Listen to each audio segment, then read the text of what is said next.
I've got a lovely safari card, and this is kind of a really cool technique I want to share with you. It's like ghosting. So we're going to be doing a herd of zebras, and we're going to start with our alcohol ink background. But first I'm going to show you what we'll be using. So I have, here are the rubber stamps, the African animals, and I'm going to be using this little zebra.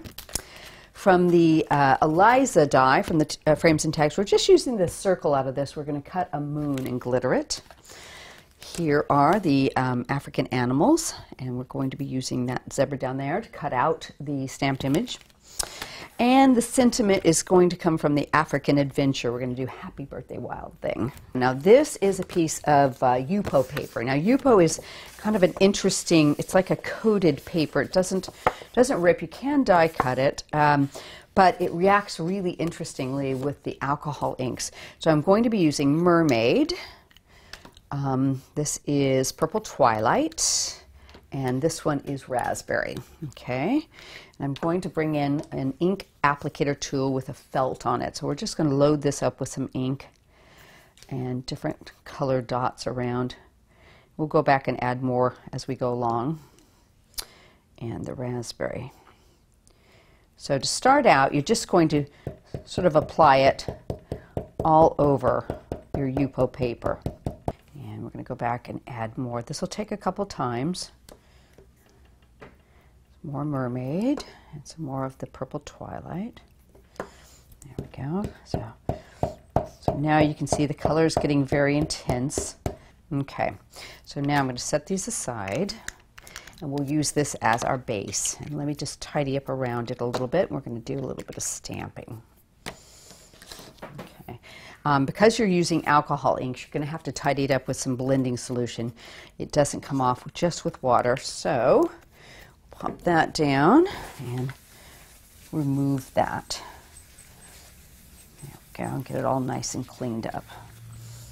Okay, a couple more of these I need. All right, I'm going to bring in my stamping mat.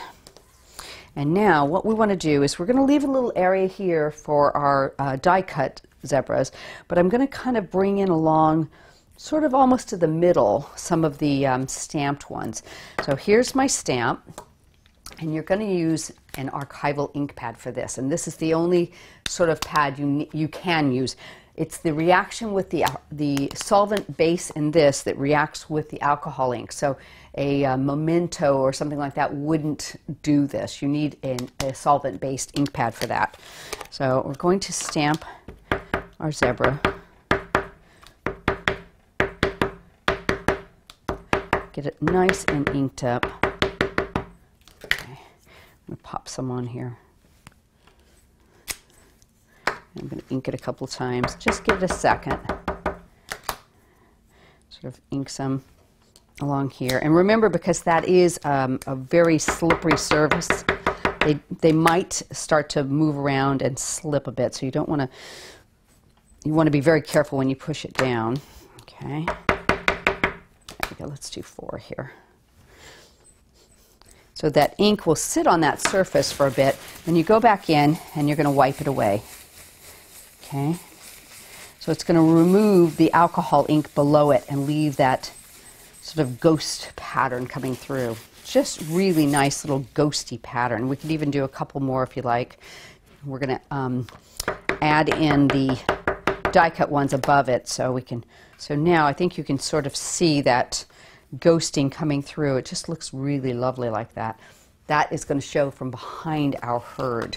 So now I've gone ahead and die cut a bunch of the zebras. There's a couple ways you can do this. You can stamp out the actual inked image and use one of the die cuts as a sort of a guide.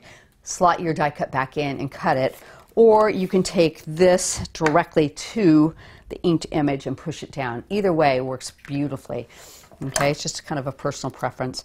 So I'm going to lay down the flatter ones first. No mounting foam on a few of these. And let me just do a couple of these and get them going. There we go.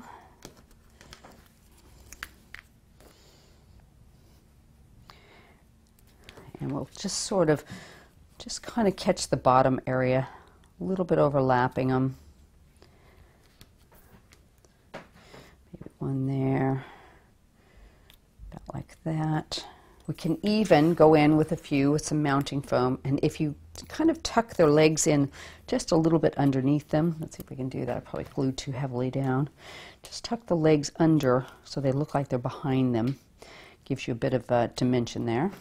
But it just gives the illusion that there's quite a herd of zebras going past. So you can spend a little more time and organize them however you like, but you kind of get the idea of that.